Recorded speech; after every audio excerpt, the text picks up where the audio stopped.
Claudia Tovar es directora del Instituto de Enseñanza y Aprendizaje IDEA y de la Academia Shift de la Universidad San Francisco de Quito, en Ecuador. Pero es mucho más que esto. Se define como activista del cambio educativo y trabaja para impulsar la innovación en las aulas. En la entrevista de hoy, Claudia Tovar nos ha hablado de la importancia de liberar a los niños, de cómo hay que desestructurar para volver a organizar la educación y de por qué el currículo emocional debe ser la base de la enseñanza. Bienvenidos al podcast de ClassLife, donde hablamos de educación y transformación digital con nuestros invitados, siempre con la vista puesta en el futuro. Podéis vernos en YouTube y escucharnos en Spotify, iVoox y otras plataformas de podcast. ¡Empezamos! Recuerda que en ClassLife somos expertos en gestión educativa y que con nuestra plataforma Todo en Uno, tu centro llegará más lejos, más rápido.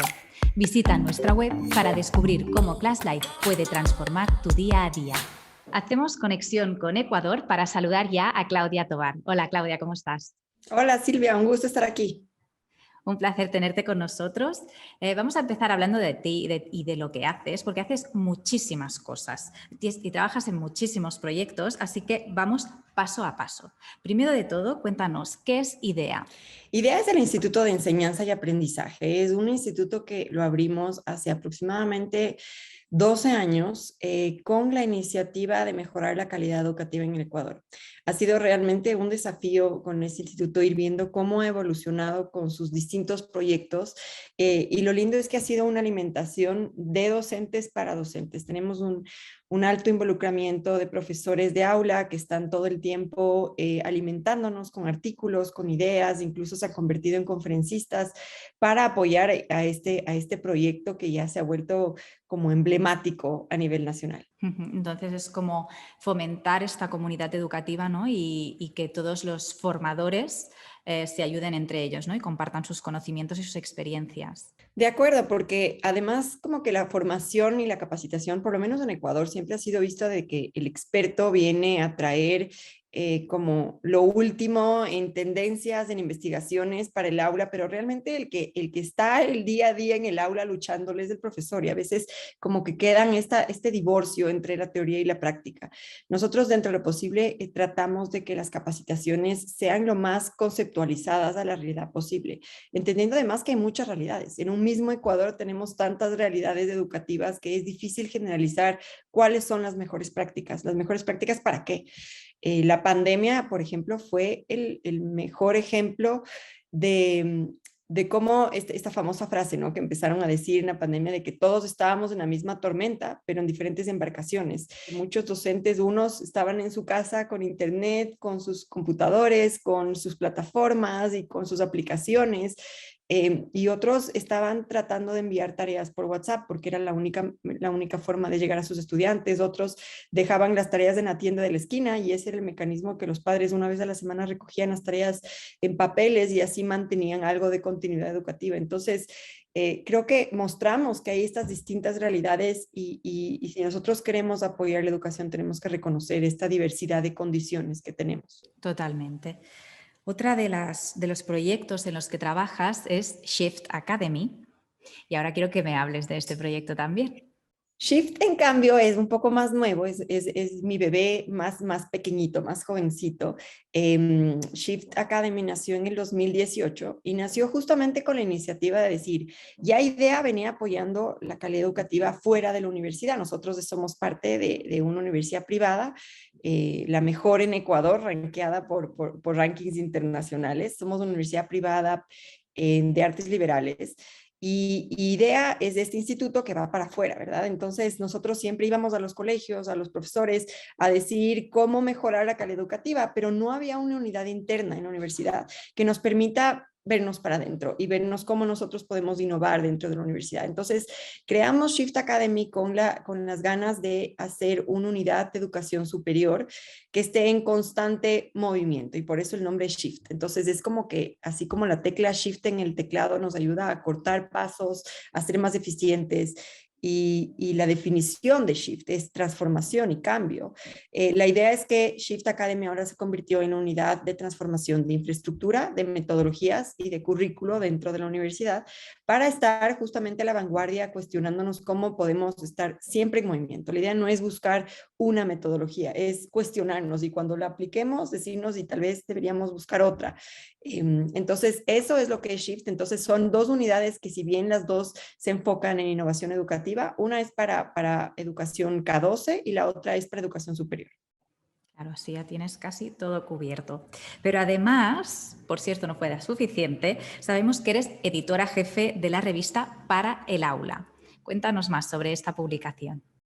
Esta revista nació de una forma muy curiosa. Yo era maestra parvularia de kindergarten antes de meterme en la universidad en educación superior.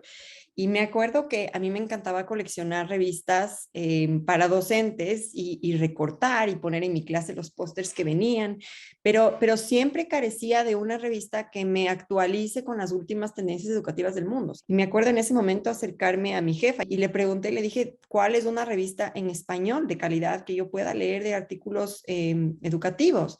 Y me dijo, no, no hay. Le dije, es el colmo que no hay. Los médicos tienen, los arquitectos tienen. ¿Por qué los educadores, que son los que más tenemos que estar al día, no lo tienen? Y me acuerdo, o sea, con su mirada, a verme, se bajó los lentes, estaba en la oficina y me dijo, entonces, pues si no hay, hazlo y deja de quejarte. Y yo entre mí como que dije, ¿qué tal respuesta? Pero también dije, a ver, yo qué sé de editorial, yo qué sé de crear una revista, pero también si no somos los educadores los que empezamos a crear estos espacios, ¿quién? Realmente yo no tenía idea de cómo hacer. Me acuerdo que diseñé en una hoja cómo debería ser la portada y cómo nos imaginábamos. Y ahora estamos muy orgullosos de decir que la revista tiene 10 años interrumpidos de ediciones. Tenemos una distribución súper amplia a nivel Latinoamérica y se ha vuelto un recurso reconocido justamente de educadores para educadores. Tenemos investigadores, articulistas, expertos, pero también tenemos al profesor común y corriente del aula que quiere compartir esa actividad que le salió increíble y que merece ser compartida con el mundo. Entonces, justo aquí al frente de mi oficina estoy viendo, es una pared llena de todas las portadas que hemos tenido desde hace 45 revistas, desde la primera hasta la última, y es lindísimo ver ese progreso de un recurso que se creó con ganas, porque no era ni expertise, no era ni con auspicios, no era ni con apoyo, fue con ganas de crear un recurso para educadores.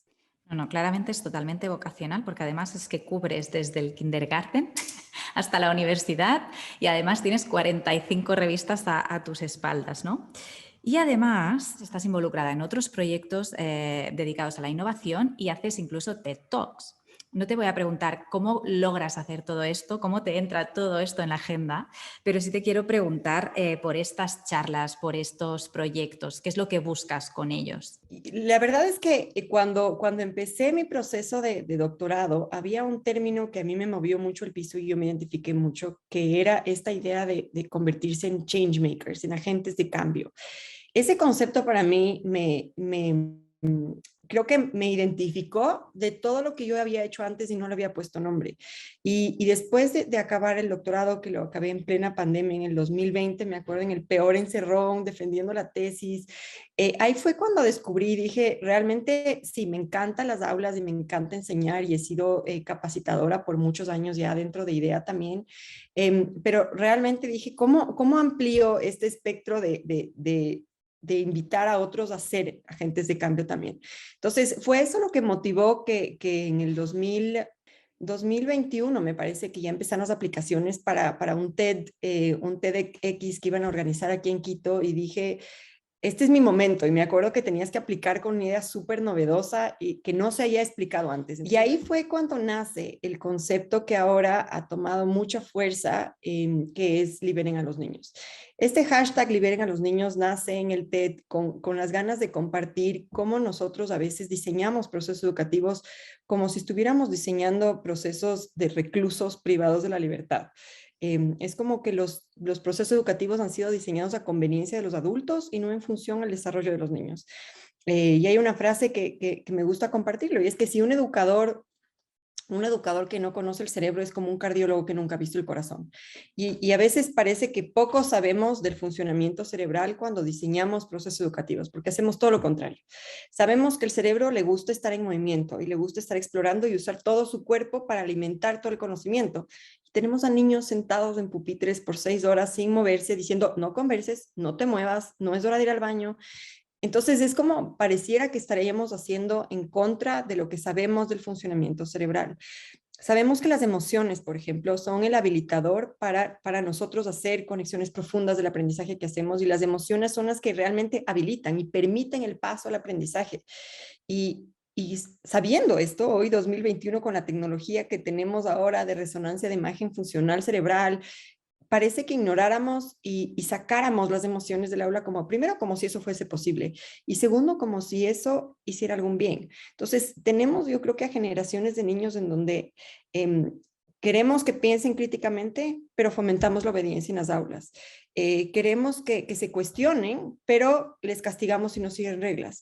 Entonces es completamente opuesto la expectativa que nosotros tenemos. Entonces, respondiendo a tu pregunta inicial, fue todo esto que yo dije, esto tiene que decirse, que realmente el modelo educativo no está funcionando. Y Liberen a los Niños es una organización que ya se conformó oficialmente, y que empezó a raíz del TED Talk a contar una historia muy personal de la que yo viví con mi hijo cuando le quitaron el recreo, cuando tan solo tenía 5 años por 6 meses, y yo nunca me enteré. Entonces en el TED Talk como que comparto esta historia, y un poco traigo a reflexión cuántos de nosotros tal vez fuimos privados de libertad en nuestra escuela, y quizás tuviéramos un potencial mucho más grande hoy si hubiésemos tenido un poquito más de libertad como seres humanos. Un TED Talk que, por cierto, recomiendo, yo ya me lo he visto en YouTube y recomiendo que todo el mundo que tenga un ratito que lo mire también. Hablabas de esto, ¿no? De que hay que fomentar un poquito más este conocimiento de las emociones, el pensamiento crítico. Todo esto nos lleva automáticamente a hablar de las soft skills que ahora tanto se habla. Entiendo que tú consideras que hay que apostar fuerte, ¿no? por esto. Más que apostar fuerte es el reconocimiento, que es la base de todo, es la base que permite que haya todo el rendimiento académico. Y otra vez, si volvemos al ejemplo de la pandemia, ¿no es cierto? Tenemos a niños que volvieron después de estar, depende del país, eso sí te voy a decir, depende de dónde estás, qué situación tuviste en la pandemia.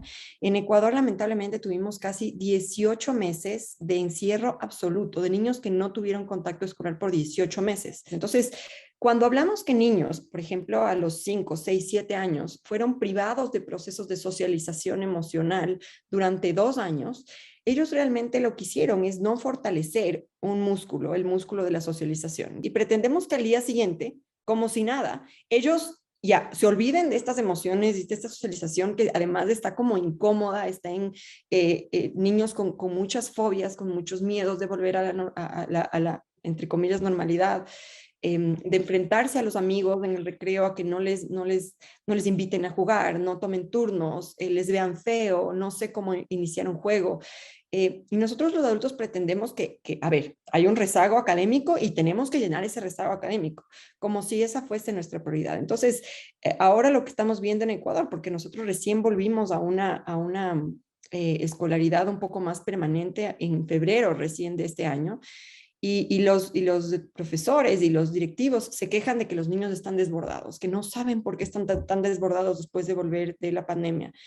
Y a mí me parece más bien, ¿cómo no estarlo? Si recién están nuevamente aprendiendo. De repente estar de nuevo en un restaurante o en un concierto ya te abruma. Y nosotros llevábamos toda nuestra vida con esa normalidad, ya han sido unos meses. Los niños, hay niños que han vivido, que son súper pequeñitos y han vivido muchísimo tiempo de su vida en esta circunstancia, y ahora de repente tienen que volver a adaptarse. Es que es un shock muy grande. Y sin rehabilitación, porque justamente Claro. nosotros nos saltamos de ese proceso de rehabilitación, y es para mí una de las prioridades tiene que ser no ver el currículo emocional como algo externo. El currículo emocional es la base que permite y habilite que nosotros tengamos mejores resultados académicos. Y es por eso que Liberen a los Niños hoy por hoy es está justo enfocado en una campaña de respetar el tiempo de recreo.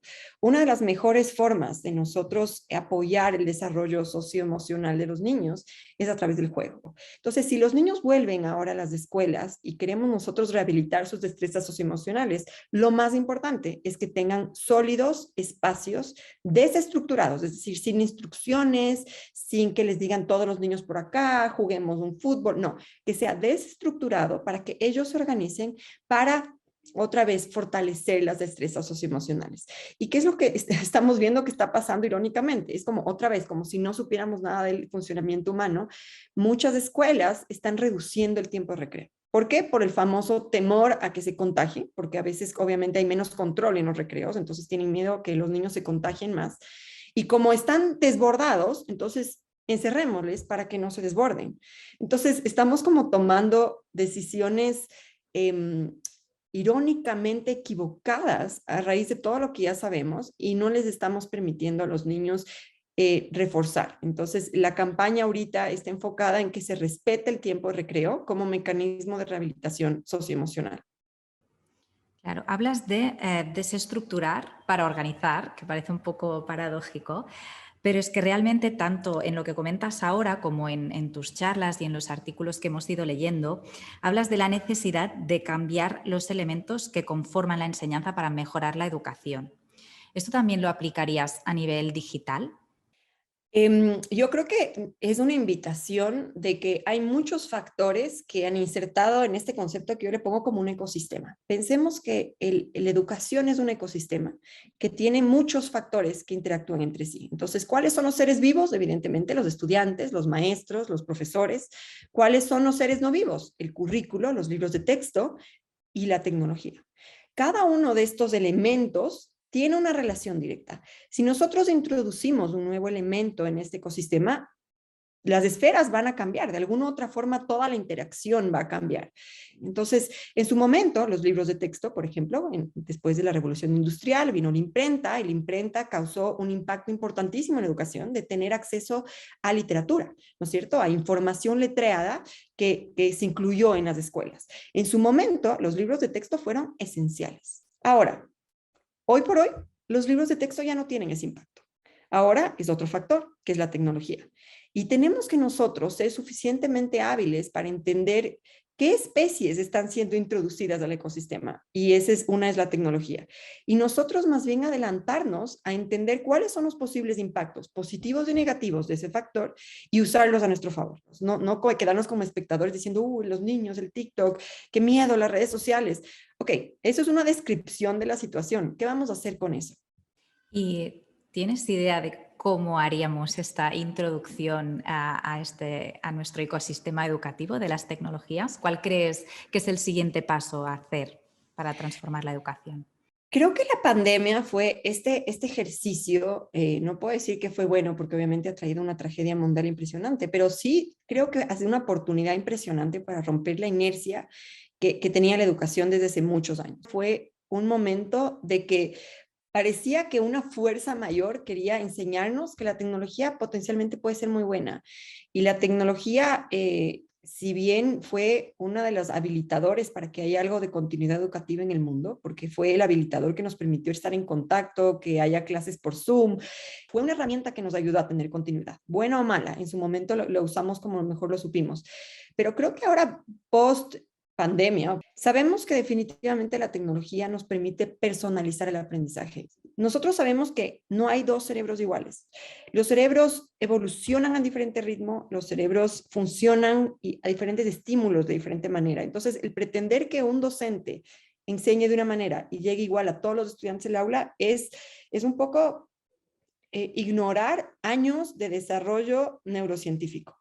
La tecnología nos permite crear y personalizar currículos de aprendizaje, cosa que un docente humano no lo podría hacer. ¿Ya? El nosotros acordarnos que Silvia está en este nivel de matemáticas y requiere este tipo de estímulos y ella funciona con una motivación de este tipo y lo que le gusta es practicar este tipo de ejercicios, eso no es posible que un docente haga eso por 20 estudiantes en el aula. Afortunadamente la tecnología sí. Plataformas increíbles han desarrollado algoritmos que nos permiten a nosotros personal el aprendizaje de tal forma que todo lo que es la preparación del diseño de aprendizaje para Silvia, lo hace la computadora.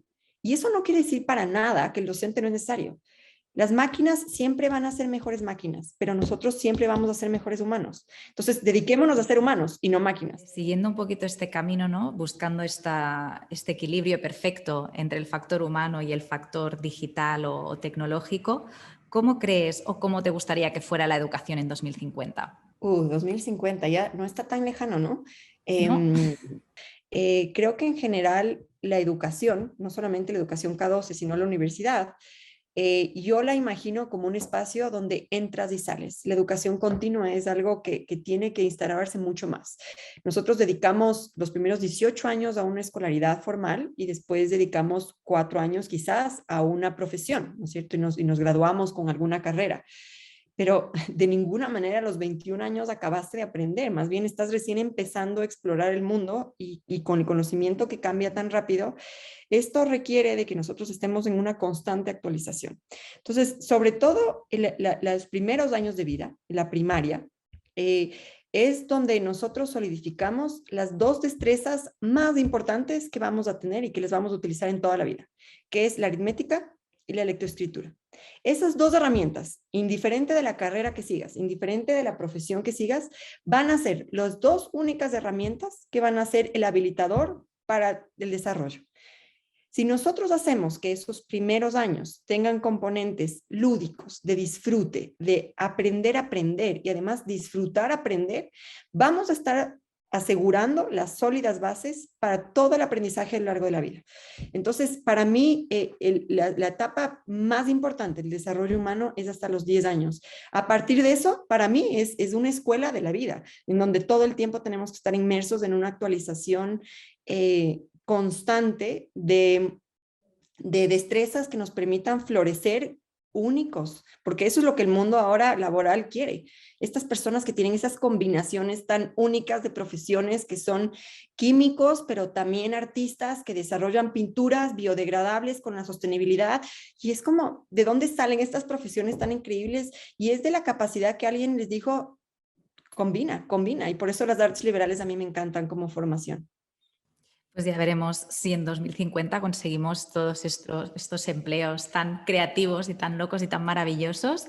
Y ya para terminar, te quiero preguntar cuál ha sido el mayor reto que has superado tú. Ese, ¿sabes qué? Es fácil, es porque todos los roles que tú me has preguntado hoy, no incluía ahí el rol más importante y el desafío más grande que he tenido, y es ser mamá, porque la maternidad es este ejercicio que te fuerza a ser tu mejor versión cada día, porque ahí no puedes engañarlo. O ahí tienes que realmente ser el ejemplo para tus hijos. Y es más, aquí te cuento como anécdota, una de las fuerzas más grandes de Liberen a los Niños fue cuando empujé en enero del 2022 a que se abran las escuelas, empujando al Comité Nacional de Emergencias a que abra las escuelas. Entonces, mi trabajo fue justamente canalizar a que pediatras, doctores, médicos, gremios de profesores nos unamos en una carta para una petición formal para que el COE Nacional abra las escuelas después de, como les conté, 20 meses de encierro.